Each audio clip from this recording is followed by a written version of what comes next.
ये तस्वीर है नो पॉइंट्स फॉर गेसिंग बिहार से।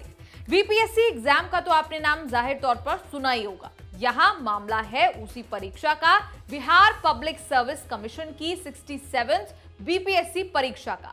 अब इन छात्रों की, परीक्षार्थियों की कुछ मांगे थी। मांगों को लेकर इन्होंने प्रदर्शन किया तो पुलिस ने इन पर कर दिया ताबड़तोड़ लाठीचार्ज। साफ तौर पे देखिए कैसे सभी छात्रों को अब पीटा जा रहा है यहाँ पे और अब खदेड़ दिया गया है। सभी छात्रों को देखिए साफ तौर पे आप देख सकते हैं कैसे सभी छात्रों को यहाँ खदेड़ दिया गया है। और देखिए यहाँ दरअसल पटना के बिखना पहाड़ी से हजारों की संख्या में बीपीएससी अभ्यर्थी सड़कों पर आ गए। बीपीएससी ऑफिस के सामने ये छात्र बीपीएससी परीक्षा के पैटर्न में बदलाव का विरोध कर रहे थे। इसके अलावा अभ्यर्थी परसेंटाइल सिस्टम का विरोध भी कर रहे थे। इन स्टूडेंट्स की ये मांग थी कि इस परीक्षा को सिर्फ एक शिफ्ट में कराया जाए, जैसा कि पहले हुआ करता था। छात्रों का विरोध उस नियम को लेकर है जिसके तहत 2 शिफ्ट में परीक्षा कराने का निर्णय लिया गया। छात्रों ने कहा कि आयोग अपना निर्णय वापस ले। सबसे पहला डिमांड यही है कि हम लोग को 2 शिफ्ट का एग्जाम हम कभी भी तैयार नहीं होंगे, 2 शिफ्ट में एग्जाम नहीं दे सकते हैं। दूसरा डिमांड ये है कि इन लोग जल्दी से 8 से 9 महीने में इसको पूरी प्रक्रिया को कंप्लीट करें। ये दो चीज है। ये जो पहले हम लोग जिस दिन 26 तारीख को हम लोग मिले थे वहाँ पर चेयरमैन से, उन्होंने बोला था कि 31 तारीख को किसी भी हालत में आप लोग आइए, 5 को मिलके 6 को मिलके प्रतिनिधि कुछ आइए और हम उस दिन तक कुछ नहीं करेंगे। आपके परसेंटाइल व्यवस्था के लिए सोचेंगे और उसके बाद हम डिसीजन लेंगे और अपने जो वकील हैं उनसे हम बात करके जो भी डिसीजन। इसके अलावा परसेंटाइल सिस्टम का विरोध क्यों है ये भी सुन लीजिए। परेशानी 2 शिफ्ट में एग्जाम नहीं होना चाहिए और परसेंटाइल सिस्टम में, और जब भी नोटिफिकेशन आए ऑफिशियली तो एटलीस्ट 40 दिन पहले आना चाहिए, 20 दिन पहले नहीं आना चाहिए। कोई भी स्टेट पीसीएस ऐसा नहीं करता है और इन्हें भी ऐसा कोई नया रूल नहीं लागू करना चाहिए जो कि सिर्फ और सिर्फ धांधली की तरफ जाता है।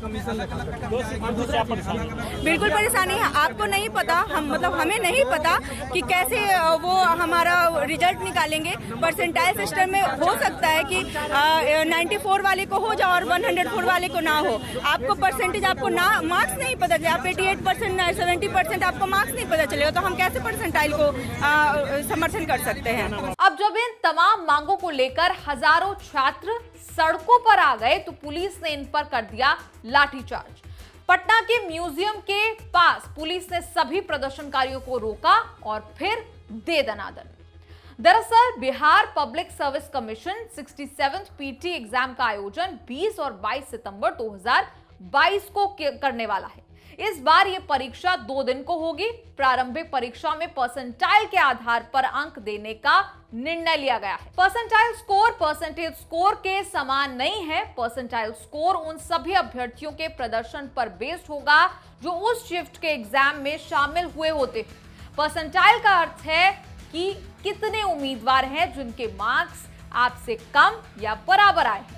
सीधे शब्दों में कहें तो परसेंटाइल का मतलब होता है कि किसी अभ्यर्थियों को कितने छात्रों से ज्यादा नंबर मिले हैं। एक तरह से परसेंटाइल स्कोर दर्शाता है कि अभ्यर्थी ने कितने फीसद उम्मीदवारों से ज्यादा मार्क्स जो है वो परीक्षा में पाए हैं।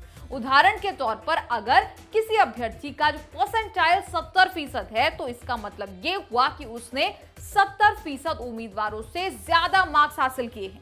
बीपीएससी परीक्षा देने वाले छात्र इसी बात का जो है विरोध कर रहे हैं। इससे पहले ये परीक्षा आपको बता दें 8 मई 2022 को होनी थी, लेकिन हुआ क्या, हो जाता है प्रश्न पत्र लीक, जिसकी वजह से इसको रद्द कर दिया गया। बता दें कि ये भर्ती अभियान बिहार सरकार के विभागों में कुल 726 पदों को भरने के लिए चलाया गया है। जो स्टूडेंट्स इस प्रारंभिक परीक्षा को पास कर लेंगे वो उम्मीदवार मुख्य परीक्षा के लिए फिर उपस्थित होंगे। शॉर्टलिस्ट किए गए उम्मीदवार फिर एक व्यक्तित्व परीक्षण यानी कि एक इंटरव्यू के लिए उपस्थित होंगे। इस वीडियो पर आपकी है क्या राय, कमेंट्स में लिखकर जरूर बताएं और देखते रहिए न्यूज़ तक।